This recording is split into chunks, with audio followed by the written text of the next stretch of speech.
মাটি খুঁড়ে হোক, পাতাল ছিঁড়ে হোক, যে করেই হোক না কেন এবার সঞ্জয়কে নিজের পায়ের কাছে চায় ইন্দ্রাণী গাঙ্গুলি বলে এবার আয়ুষ এবং ঈশানকে কুসুমকে বাঁচানোর জন্য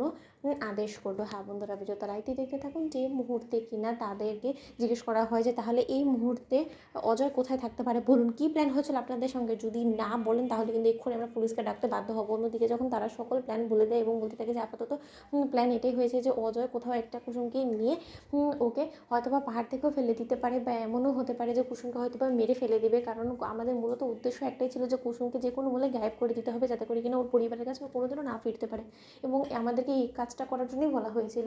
অন্যদিকে যখন এই কথা বলা মাত্র ইন্দ্রাণী গাঙ্গুলি বলতে থাকে যে আয়ুষ এবং ঈশান, তোমরা নিশ্চয়ই সবটা শুনে ফেলেছো, ওদের দেওয়া সেই ঠিকানা অনুযায়ী যে কোনো মূল্যে তোমরা সেখানে গিয়ে প্রয়োজনে পাতাল চিরে হোক বা মাটি খুঁড়ে হোক, যেখান থেকে পারো না কেন আমার সঞ্জয়কে আমার পায়ের কাছে চাই, এবং ওকে ওর যোগ্য বিচার না দেওয়া পর্যন্ত ইন্দ্রাণী গাঙ্গুলি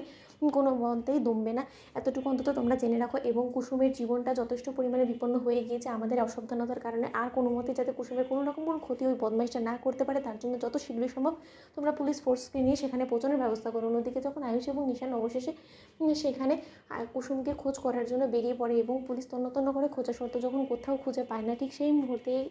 অজয় যখন কুসুমকে একটা ডেরার মধ্যে নিয়ে আটকে রেখে বলতে থাকে যে কুসুম রানী, এবার তুমি কী করবে বলো তো, তুমি যতই চিৎকার চেঁচামেচি করো না কেন কেউ তোমাকে বাঁচানোর জন্য এখানে আসবে না। একবার শুধু তুমি আমার মনের মতন হয়ে ওঠো, একবার শুধু তুমি আমার মনের আকাঙ্ক্ষা বাসনা সব কিছু মিটিয়ে দাও, তারপরে দেখো তোমাকে আমি চিরকালের জন্য স্বর্গে পাঠিয়ে তোমাকে চিরকালের জন্য আমি শান্তি দিয়ে দেবো, এবং তুমি যতগুলো মানুষের জীবনে পথের কাটা হয়ে রয়েছো না, তারাও রীতিমতো তোমার কাছ থেকে শান্তি পেয়ে যাবে। জানো তো, তোমার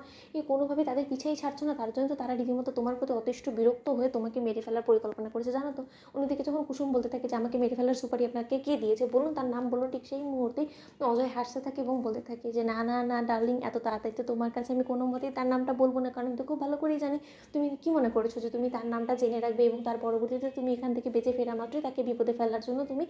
পুলিশের কাছে তার নামটা বলে দিবে, এবং যাতে করে কিনা তার শাস্তি হয়, কারণ তার নাম যদি আমি একবার বলে ফেলি তাহলে তো সে আমাকে জ্যান্ত পুঁতে রেখে দেবে, এবং সেটা তুমি কোনো মতে হতে দেবো না, কারণ কে চায় এত তাড়াতাড়ি মরতে বলো তো, রীতিমতো তোমাকে তো আমার মারতে